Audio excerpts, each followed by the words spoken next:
Hi, Kate. Nice to see you. Thanks for having me. Oh, thanks for coming on this. Well, I would say it's sunny, but it's very grey here. What's it like with you? It's all right. It's trying to be nice. It's blowing a gale, so hopefully the clouds will make a move shortly. Yeah, bugger off. um, Welcome to Savvy Says. Great to have you Thanks. on. My first selling savvy experience. I'm excited. Yeah, it's lovely to have you here, and it's something that we is totally new for us at Selling Savvy. It's not something that risk assessments and the kind of operational side is not something that we really do. So it's really useful to have you here and to be able to kind of pick your brains on it as well. Right. Hello to Matthew. Hi, Fern. Everybody say hello in the comments. Morning, Becky, as well. Please do pop any questions in the chat if you've got them. We'll start, Sarah, if you want to introduce yourself. Who are you? Who am I? So I'm Sarah Threlfall from Brightspace Events, and historically I am an event director. So I started in the big age. Well, I actually started in hotels technically, but that wasn't very long lived. I wanted to be on the other end of the phone. I was like, I want to be on the other end of the phone. So I found out that there was this thing called event agencies. So I started with BI Worldwide, and then I moved into P&M and stayed there for quite a while. And worked up to head of events, and then was part of the merger when it got introduced to Zybrant. So I worked with Zybrant and Zybrant Live, and then decided to set up Brightspace Events, serving the same market. So still serving agents as my main customers and clients, but working with a lot of different agents then. So I got smaller, boutique-y, more specialised, and also experience of a lot of different industries and a lot of different kind of end clients. So that gave me a really broad experience, if you like, across the industry. And what were you doing with the venue finders? I wasn't working with venue finders as such. Sorry. It was more event management agencies. Oh, okay. So right, yeah. End to end, who would offer venue finding as part of their process normally. Normally. Of course. And throughout that, it was a practical experience doing risk assessments. So, very early on, all the corporate manslaughter stuff came in, and everybody took risk assessment for health and safety much more seriously. So I was doing those kind of normal event risk assessments and did some training and all that sort of thing. But in lockdown, I decided that health and safety was probably going to be quite important in the future.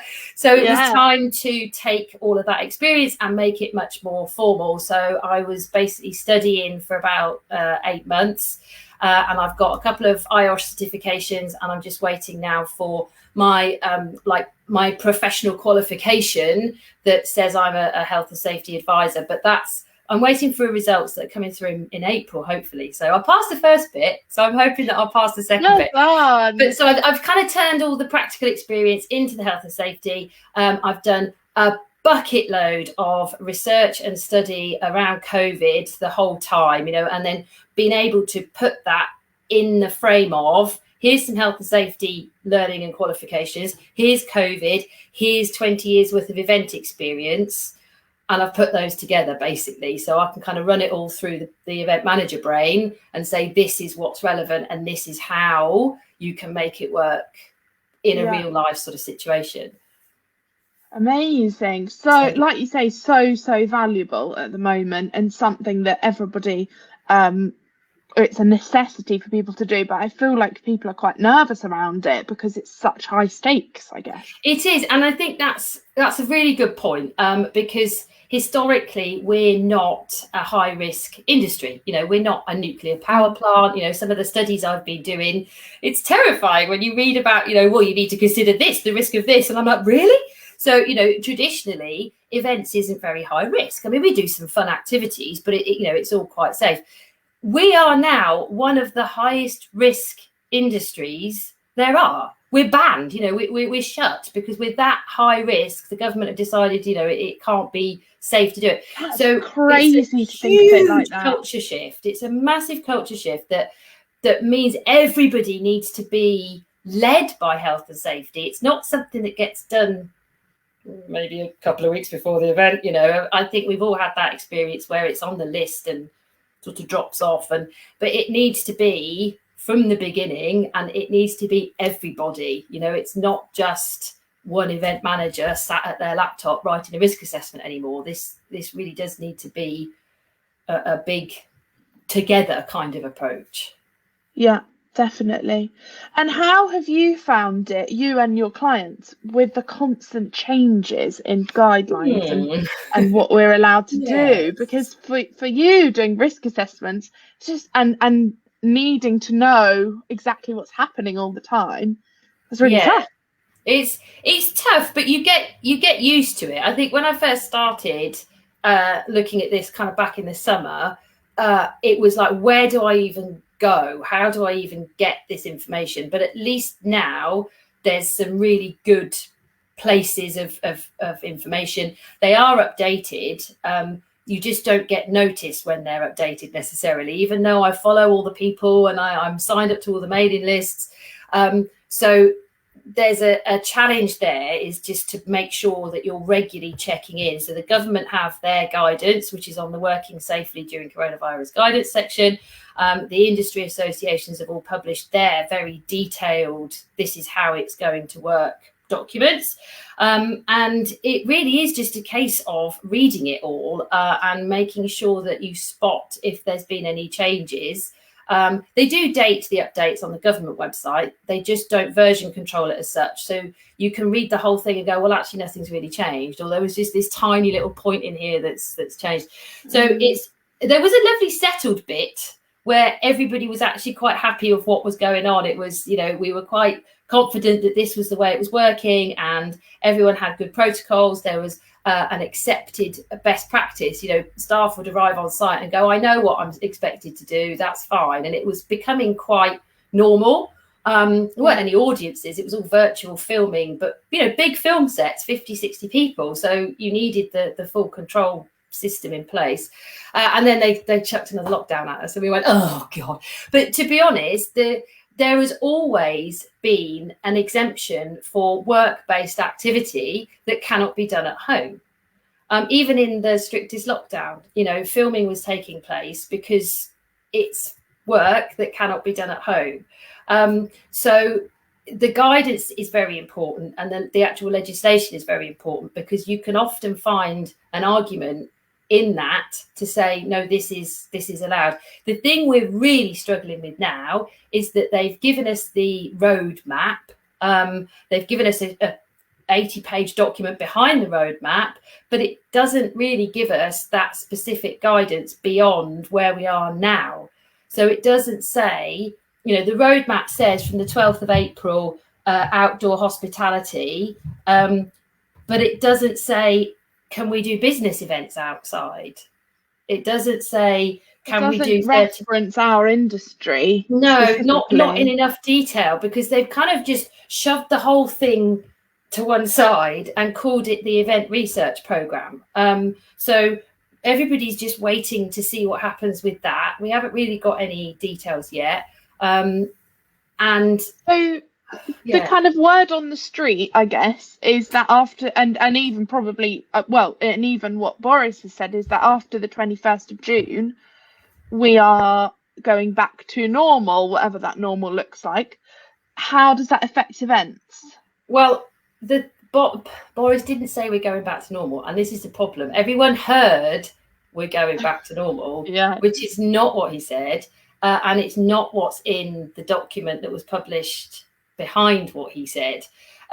What they say is they will aim to remove the legal restrictions on social contact. And that's quite an important phrase, because the legal restrictions, as we know them on social contact, are the regulations at the moment that say you can't go to other people's houses, you can't meet up outdoors unless you're under 6 people, as of Monday. You can't have weddings for more than 30. You can't do business events, full stop. The things that tell us what we can and can't do are the restrictions. So he's saying that they're going to remove the restrictions. That doesn't remove the need to social distance. It doesn't remove the need to wear face coverings.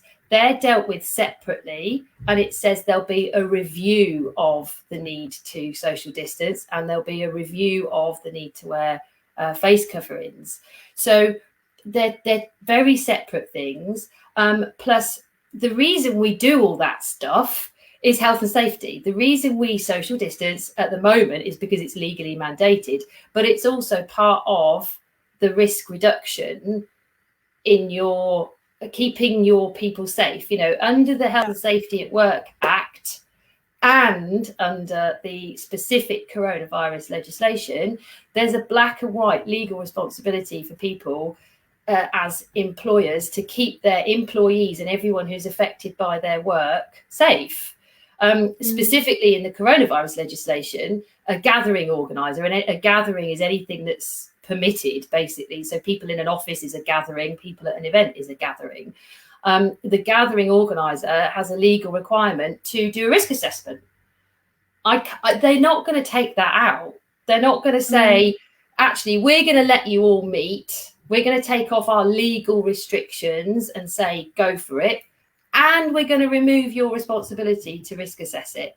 It's just, if anything, the risk assessment becomes bigger, because to do it, to remove all the limits and go, woohoo, 1,000 people in a venue, the work that's going to have to go on behind the scenes, under the water, the swan, we're all very happy with that swan idea as event planners and that sort of thing. Yeah.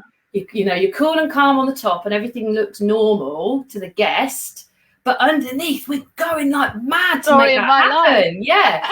And it's going to be even worse, because to feel normal for the guest, there is going to have to be so much health and safety underneath to make sure it's safe and you've reduced the risk. That should, in my opinion, be also translated to the guest about not about the amount of work, but the huge amount of effort that venues, event planners are doing to keep them safe, to instill that kind of confidence.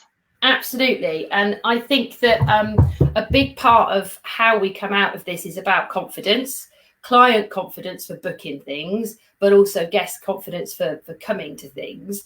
And in terms of mental safety, that needs to be on your risk assessment. So you have a responsibility to protect the mental well-being of people who are coming or your staff. And one brilliant tool there is communication, to make sure that, right from the launch of your event, you're feeding in the safety messages for two reasons. A, so people know that you're doing it and feel reassured and feel safe. But B, so they get used to the idea that when they get there, things might look a bit different, and they might need to queue up, or they might need to kind of get a test or a temperature check or whatever. So the communications that are going to be involved are massive, and the advice is that nowadays you publish your risk assessment for that event on your website. We wouldn't normally do that. No one would care, but we now should be doing that. That's in the government guidance to publish your risk assessment. Don't send it out to everybody, because that's massive information overload. But ideally you'd be looking at a one-pagey, nice and branded, lovely, happy, friendly, or in your tone, whatever your tone is. But it's you tell people what's expected and what you've done in an easy to access format. But you then link them and say, if you want to see the full risk assessment, follow this link and you can read it. This is where you go. Yeah, because I think people want to know what you're doing. And I think the point that I'm also trying to stress at the moment is that from an event planner's perspective, there's this big debate about, who's responsible for the risk assessment? Is it the event planner? Is it the venue? It's both. Both of you are introducing risk, and both of you can control that risk. So you both have a responsibility to reduce it. Liability is a different question, because that's about insurance and proof and courts, and we don't have any case law, and insurers won't touch it. So it's a kind of it's a different thing. The risk here, if it goes wrong, is more reputational, I think, for venues and for people who are booking them. If there was an outbreak that was traced back to your event, it's going to get into the press. God, the press would go nuts for something like that. Absolutely. So that's going to have a huge impact on you. But the other one that is much more subtle, but is more likely, and it could be as equally as damaging, is if your guests arrive and they don't feel safe. If they walk in and think, well, this is a bloody shambles, excuse me, then they're going to go back and talk. They might not even go any further. They might turn around and go, no, I'm sorry, I don't feel comfortable here at all. I'm off. And then you've got the old adage that they tell 10 people if they're unhappy and one person if they're happy. So, and word gets out that it was a shoddy conference and people felt unsafe. And that safety filters through into every single element. And I would argue that even if 99% of the risk assessment and safety measures were put in place, if 1% is off, it just dilutes their confidence down to zero again. It does. So you have to tick every single box, in order to actually push forward and make it right. And in a bigger, event industry picture as well, you have a risk, people who are running events early on, I don't mean to be horrible, but you've got that weight of the industry resting on your shoulders. If there's an outbreak at an event early on, that's it. That could mean that everything gets shut down again, which would just be so it's worth doing the work before. Absolutely, 100%. Some questions here. Fem's got a good one. Sarah, what's your feeling about social distancing for events later on in this year, maybe Q4? Do you think it's here to stay? My crystal ball is so grubby, I can't see it anymore because I don't know. I really don't know. It's a huge big picture question that I think, crystal ball, they will remove the legal restriction on social distancing eventually, possibly Q4. I think they will make that guidance. Okay, so it's a subtle change, but I think it will become guidance that you social distance where possible and where your risk assessment says it's necessary. So then you end up in this. It's all going to be pushed back to us. You need to make the decision. Yeah. Yes, and then it becomes about sliders and risk. So if you've got a fully vaccinated audience, for whatever reason, you know that they're of an age or they're of a demographic where they're fully vaccinated, give or take, there will be some that aren't. That's something that's important to recognise. But you're happy that the majority of your audience are vaccinated. Your local infection rates are on the floor, really, really low. You've got no other risk factors. You're in a brilliantly ventilated building who have fabulous protocols and an excellent risk assessment around cleaning their staff. Who's in the building from their staff? Are they all vaccinated? If you can say that everything else in terms of risk is nice and low, then you can probably say, okay, we don't need to social distance. But if anything else is slightly up, you might need to say, no, we're going to have to social distance. And then by you making that decision, you then become liable if something goes wrong and people say, well, we should have been social distancing. I don't like liability questions because I'm not a lawyer. Okay. And there's no case law. So we have nothing to go on. The legal stuff to be wary of really at the moment is a breach of health and safety law. So if you haven't done a risk assessment and you haven't done, if you haven't introduced measures to reduce risk, you're potentially in breach then of normal health and safety law, which that's definitely not going anywhere. That's been here since 1974. And at the moment, you'd also be in breach of the coronavirus, the health protection regulations 2020. And that's potentially a fine. And then all that reputational stuff. So even if there's no outbreak, if a health and safety inspector decided just to wander along and have a look and thought, this looks a bit iffy, asked for your risk assessment, and you kind of went, oh, we didn't think we needed to do one anymore, that's going to head in towards fine territory because you've breached the law there. Yeah. Would you be doing risk assessments per specific event, or would you do them as overall generic, when we hold events, this is how we're going to do it? It depends who. Ultimately, every event will need an event-specific risk assessment.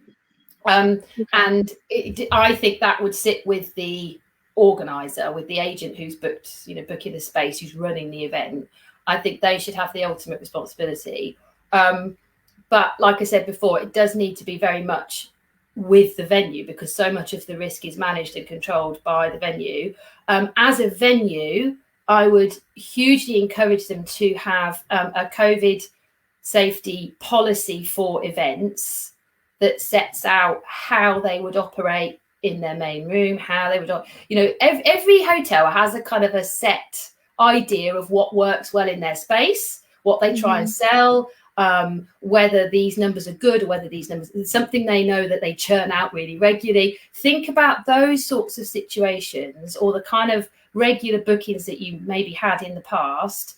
And now's the time to be working either on your own or proactively with your booking agents and saying, right, this event that you normally do that looks like this, how about we start looking at doing it this way? And I think we might need to change that. And can we have a talk about the catering?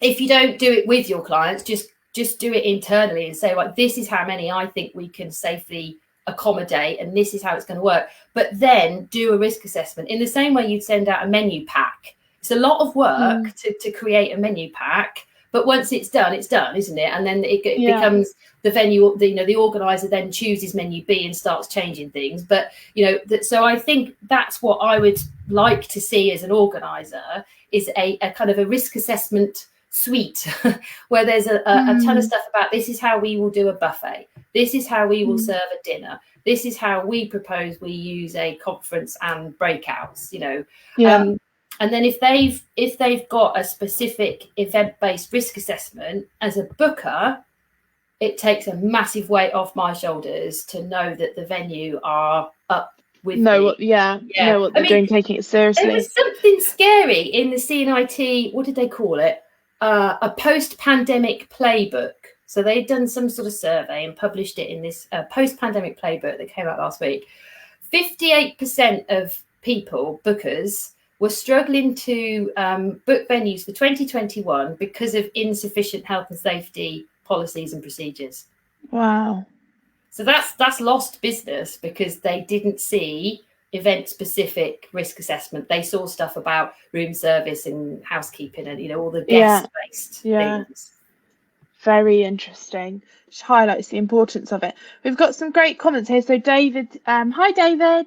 Good point about both venue and organizer taking responsibility together, working together to provide a safe environment for events. Absolutely. I like Becky's idea there as well about the video. Sorry, because it's absolutely something we would advise. Yes, is that part of that comms is a video to show people what to expect when they arrive. Great idea. Yeah, excellent. There's some great ones knocking about as well that people have put out. Nikki's saying we reckon with corporates that it's a confidence thing of indoor events. Majority of businesses face to face won't come back till 30 to 50s have been jabbed. So Q3-4, we've had some bookings for existing clients who are coming to us as not sharing their event with others, and it's just their team and they feel safer like that. They like that we have our own rules on top of the government guidelines. Yes, and we feel I would like that too, Nikki. Venues to resolve. I think it is. People. I really have an issue with the Visit Britain Good to Go scheme. I have to admit, because it's self-certified. It takes about 20 minutes, and anyone could just go online and go, yep, done that, and you've got nothing behind it that says, yes, I have. And you're opening out your arms to lots of clients coming to you who feel confident, but that might not be but in reality, realistic. There's not much behind it. I definitely want to see what's behind it. Becky's got a good question as well. Would you do a risk assessment by event type or by the meeting space? It's probably more led by your space or your use of the space, Becky, because each individual space has different risk factors for ventilation. That's the main control measure, really, that venues have a lot of control and size over. And shape. Yes, yeah, each one is so different. So a conference for 50 in a really lovely big room with fresh air ventilation and doors to a terrace is very different to 50 in your basement, no natural daylight, low ceilings. Yeah. So yes, I think point. it's led by event space because the risk is so different according to the space. But the risk is also different depending on how many people are in there. So yeah, and what the event type is, whether it's a dinner or whether it's a conference or yes, yeah, which is why it does end up kind of being a suite of, or that's why you can also cover quite a bit in a policy rather than a specific assessment. So you can kind of talk generally about service and dinners and events that way, but then put your specific room information in an actual assessment. Yeah. Oh, Sarah, thank you so much. That was absolutely fascinating. I wish I knew more. I wish I could give you some black and white answers, but it's all a bit grey. You can do what you want on this day.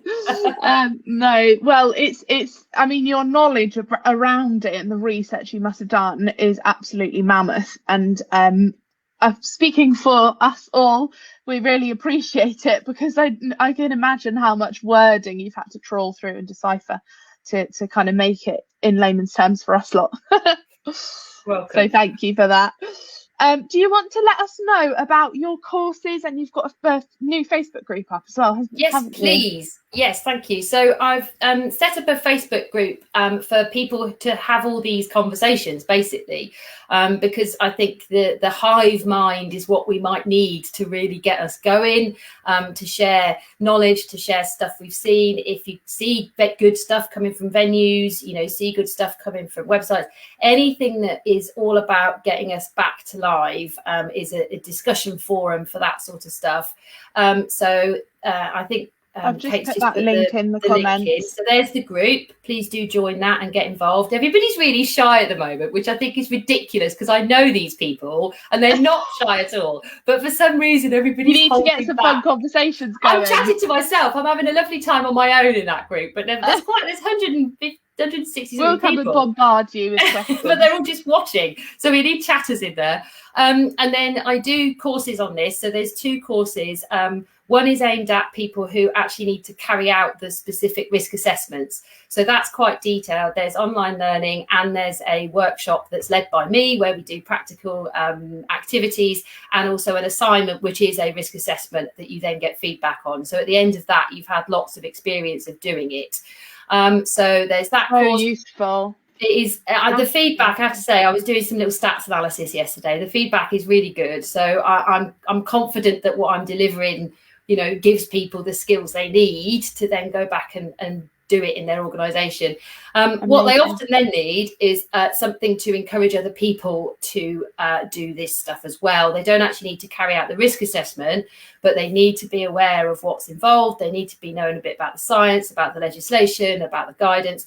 So there's a shorter version that's 2 hours, online only, and it's a real executive summary. So that's aimed at general managers, sales teams who need to talk to clients about the safety, but don't need to do the risk assessment, or venue teams and suppliers who we need to know what their part is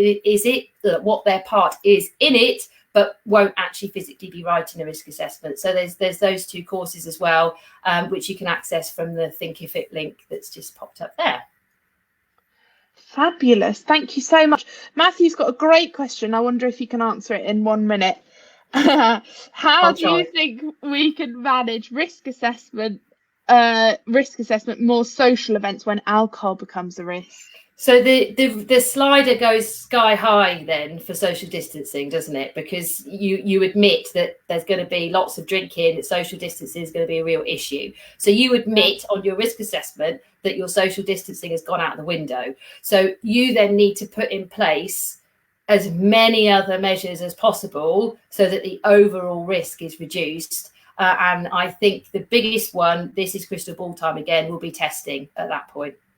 And I was listening to some lawyers on a webinar the other day talking about this green card vaccinations pass, that whole kind of idea that you can prove that you're safe before you go into an event, either because you've been vaccinated, you've had a recent test, or what was the other one? Can't remember, but they were the two ways that you could get in, if you like. So I think to get rid of social distancing completely, which you effectively do when you introduce alcohol, you need to be doing something fairly major, like testing people as well. Yeah, very interesting. Thank you so much, Sarah. You're welcome. Really If anybody's got any questions, just drop me a note on LinkedIn or on Facebook. I'm happy, or on the group, ideally. Yes, of course, definitely. Thank you so much. So Savvy says next week is not happening because it's Good Friday and we're allowed to see friends in our garden. So I will be drinking wine in my garden with some friends at 9:30 in the morning. I think we should do one then. I think it would be a good one. Oh, it would be hilarious. I think this is the first Friday we've missed since August last year. That's pretty good going. Yeah. But yeah. Anyway, thank you, Sarah. Lovely to have you, and thanks everyone for listening. Speak to you soon.